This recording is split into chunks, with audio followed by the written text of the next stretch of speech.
নাস্তিকরা এই দেশের নারী নীতি প্রণয়ন করবে আর আমরা তার বিরুদ্ধে আন্দোলন করবো, এটা হবে কেন? এটা 92% মুসলমানের দেশ না? কি কথা বলেন না কেন?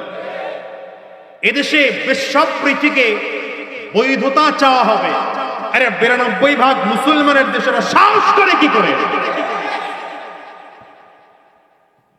আপনি জানেন নারী নীতিগুলো কত মারাত্মক খারাপ।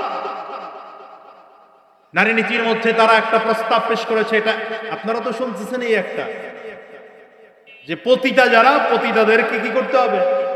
লাইসেন্স দিতে হবে, স্বীকৃতি দিতে হবে। এটা তো একটা পয়েন্ট, মানে এরা শ্রমিক। কি কথা বলেন? আমার কাছে এটা মনে হয় এমন যে একজন মানুষ চুরি করে, তো সে সমাজের প্রত্যেকটা ব্যক্তির কাছে চিঠি লিখলো, আমি যে চুরি করি এটা আমার পেশা, এটা আমার বৈধ এক পেশা, এটা স্বীকৃতি দিতে হবে। দিবেন নাকি আপনারা? কথা আসতে কয় কেন এরা? বুঝলাম না। স্টেজের হুজুররা কিছু কয় টয় না, আল্লাহ জানে, এরা আমার লগে একমত না দ্বিমত। তো চুরি করবে, এই চুরির বৈধতা হবে? আসতে বলেন, জোরে বলেন।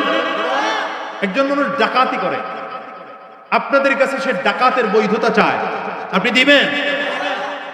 কোন